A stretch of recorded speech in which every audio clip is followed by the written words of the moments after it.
Hey everybody, Lioconvoy here. As requested, I'm tackling another interesting subject today.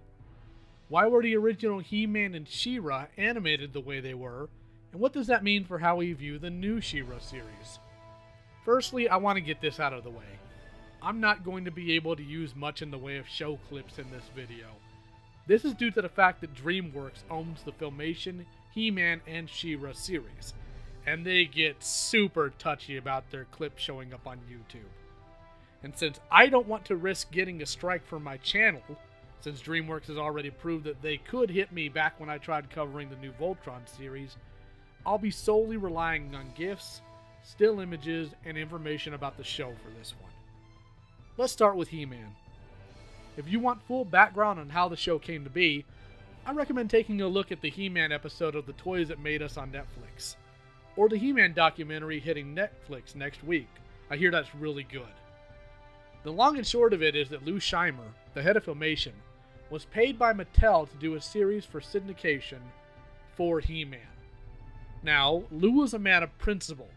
He knew not only the social pressures going on at the time, stick around for the end on that one, and the limited budget he had to work with, but he also wanted to make sure that all the animation was done in America, as the standard at the time was to send animation to Japan or Korea for animation in-betweens. So, what did he do? He did a lot of rotoscoping for people.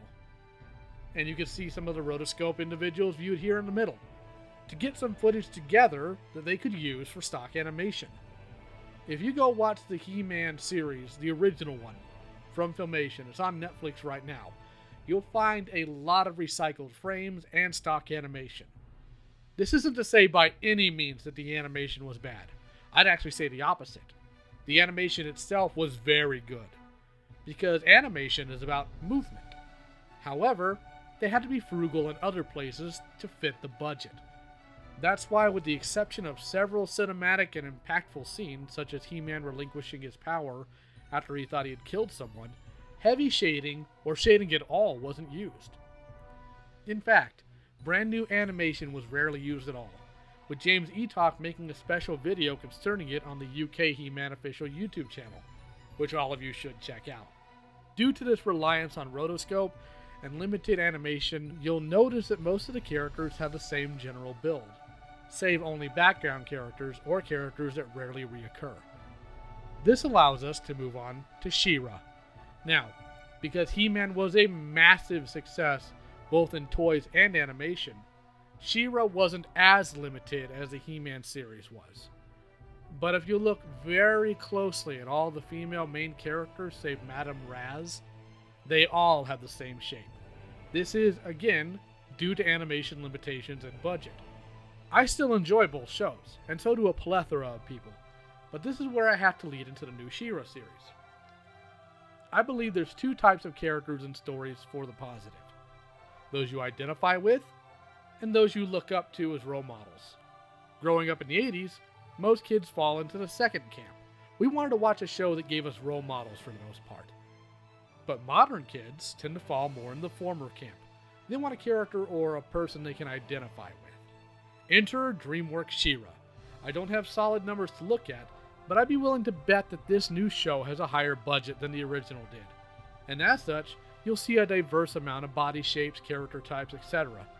And honestly, the only reason SheRa looked the way she did in the original cartoon was due to the fact that her rotoscope model was used for all the main women both in the original HeMan cartoon and the original SheRa cartoon. This new SheRa's purpose seems to be that of a character a younger audience can identify with. And believe it or not, that's okay. I've said before that James Eatock spoke well of the story Bible, and I trust his judgment. Best to wait and see in this case.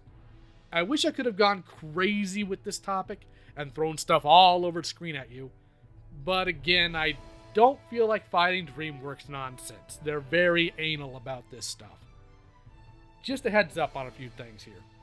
Firstly, I'll be branching out and doing some theological discussions about different shows on here soon. If that's the type of thing that's not your jam, that's cool. Don't worry, it won't overtake my other content. However, for those interested, I'm doing a poll on my Twitter account.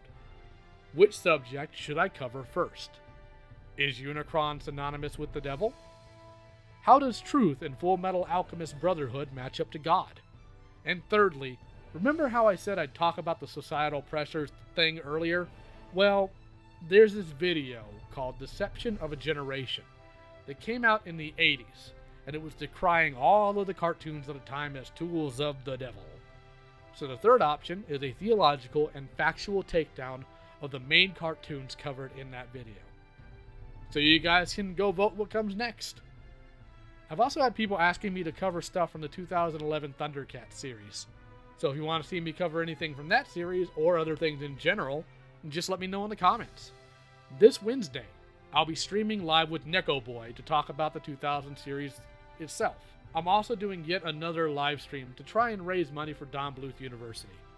If there's anything else you want to see from this channel, just let me know in the comments. Special thanks go to my patrons Avis and MegaUmi. If you want to support my madness by throwing money at me on Patreon, links in the description. And I am still holding that contest. If you're the 1,000 subscriber, you win an entire set of the Loyal Subjects Thundercats Commons. That's all for now. Take care.